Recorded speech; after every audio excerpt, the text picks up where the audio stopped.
journey began, I was drinking quite a bit, and I realized back, hindsight, I was drinking to hide from who I could be and who I might be. So I was always drinking for success. I was always trying to be something that I thought success was because I didn't know who I was.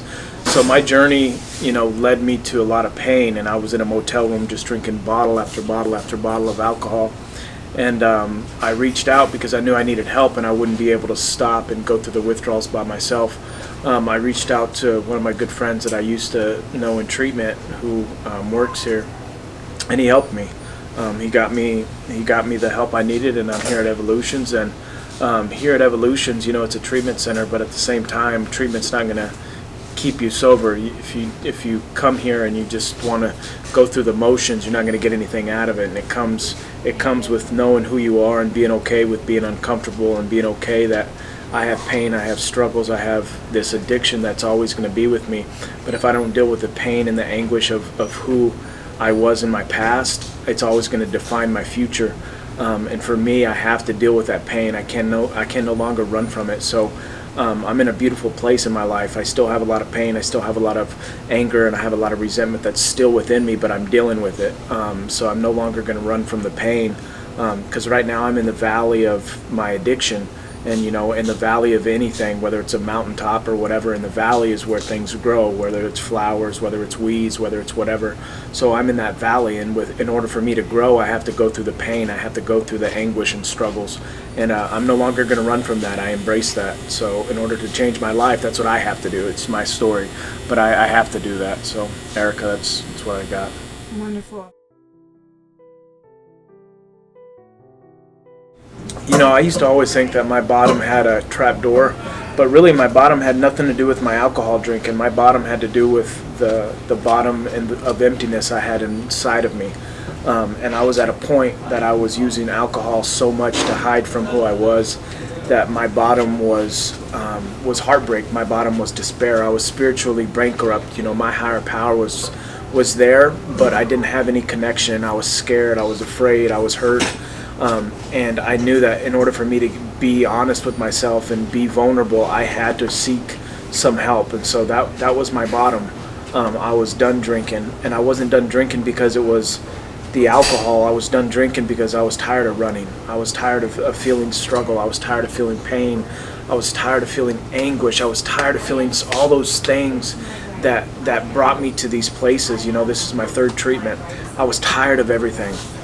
So I got to a point in my life where I was done, and it was a point in my life where I wanted to do something different. I wanted to be honest with myself, deal with the pain, deal with the struggles.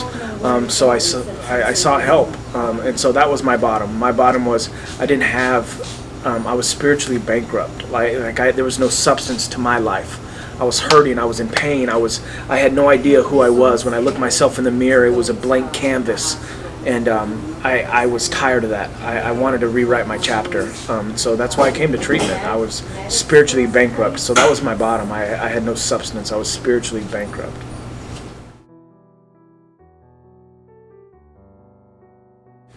Well, the first couple of days I was like a zombie. They give you the Ativan, and it does help with the withdrawals, especially coming off of alcohol. But once I got my wits about me and it started to wear off, I started to realize that this time, for whatever reason, it was different. And for me, God has brought me to these places, but every single time He's brought me to these places, and every single time I've been spiritually bankrupt, He's always brought something out of that struggle. So this is my third treatment, and I can look back in the other two treatments, and there was something that I took from each one of those treatments. And so here at Evolutions, things just pieced together. It pieced together who I could be, who I might be. And what really resonated with me was a book I read, and it said, the past is a memory, the future is an idea. The only thing you can truly lose is the here and now. And I was tired of living in the past thinking my future would be different. And my future was always my past, because my past defined who I was in the present. So in the future it was the same shit. Sorry for cussing. It was the same thing over and over again. So my treatment here at Evolutions, I've just been honest. I've surrendered. I'm not holding on to anything because my way didn't work. So if somebody says, hey, I have an idea, I have a plan, this works for thousands of people over, since 1930, I would be stupid to not try that and just be honest and surrender. And so many people in treatment you see they try to buck the system, and it's our addiction behavior. I'm sober and I'm going to be sober, but I'm still going to be defiant. I'm not going to go to groups. I'm not going to do this. And so for me, I've really tried to get something out of each and every single group, because if I don't, I'm wasting my time. I'm wasting my son's life. My son's 4. He wants his father. In order to have his father, I have to be the man that God made me to be, not who I was or who I think I am.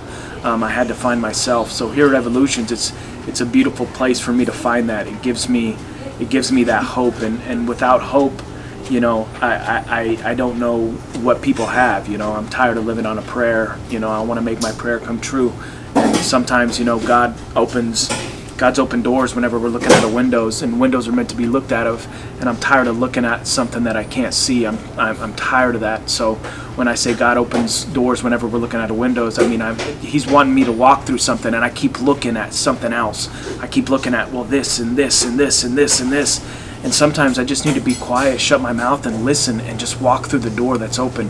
And whenever that door opens, it's pain, it's discomfort, and it's so many different things. Every single time I've ever walked through pain, there was a purpose to that pain.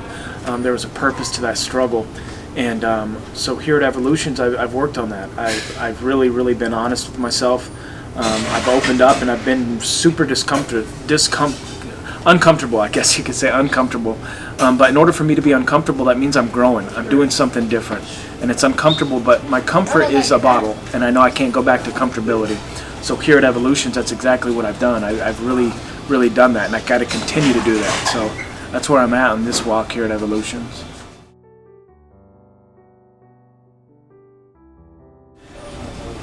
Look at your life and, weigh out the pros and cons of the person that you want to be and the person that you are now.